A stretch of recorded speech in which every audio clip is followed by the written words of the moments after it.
اعوذ باللہ من الشیطان الرجیم بسم اللہ الرحمن الرحیم۔ پہلی وحی کا واقعہ اسلام کی تاریخ کا سب سے عظیم اور انقلابی واقعہ ہے۔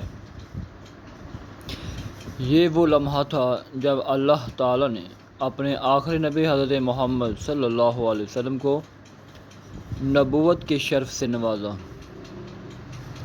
اس کا پس منظر کچھ یوں ہے۔ حضرت محمد صلی اللہ علیہ وسلم مکہ مکرمہ میں اپنی سچائی، امانتداری اور پاکیزہ سیرت کی وجہ سے مشہور تھے۔ آپ صلی اللہ علیہ وآلہ وسلم اکثر غور و فکر کے لیے غار حرا میں چلے جاتے، جہاں آپ دنیا کی بے انصافیوں اور بت پرستی سے الگ ہو کر حق کی تلاش میں عبادت و ریاضت کرتے۔ وحی کا نزول ایک دن ماہ رمضان کی 27ویں شب، اکثر روایات کے مطابق لیلۃ القدر، جب آپ صلی اللہ علیہ وآلہ وسلم غار حرا میں تھے تو اچانک حضرت جبرائیل علیہ السلام اللہ کا پیغام لے کر آئے۔ انہوں نے آ کر کہا، اقرا، پڑھ۔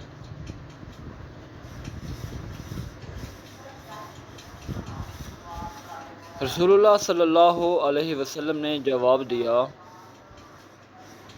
ما انا بقاری، میں پڑھنے والا نہیں ہوں۔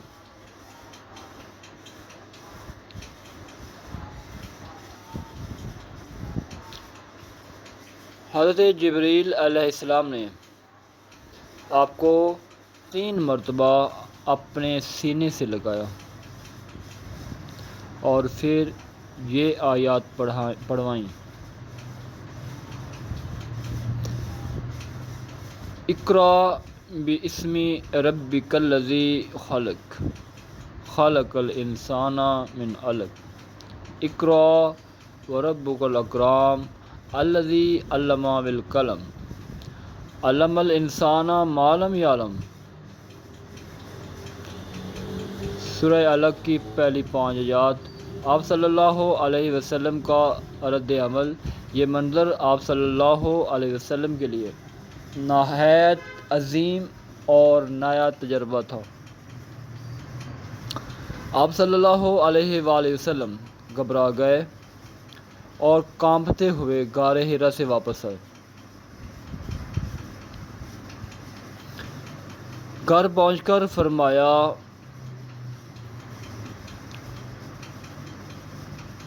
زامن لونی، مجھے اوڑھا دو۔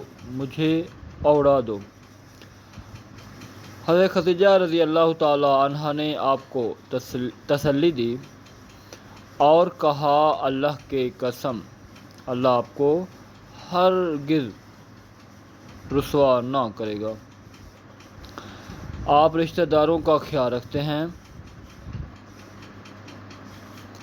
کمزوروں کی مدد کرتے ہیں،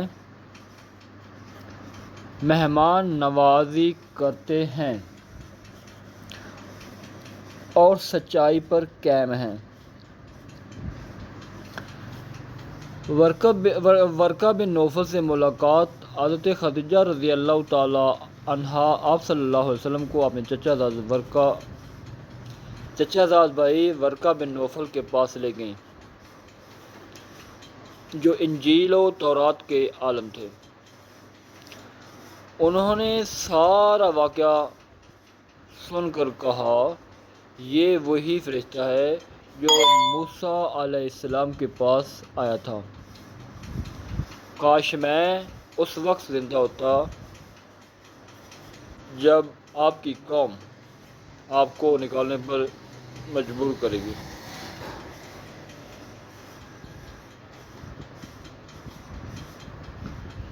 یہی پہلا لمحہ تھا جب وحی کا آغاز ہوا اور نبوت کا دروازہ کھلا۔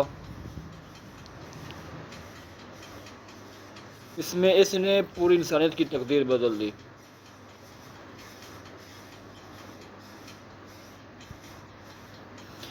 جزاک اللہ خیرہ.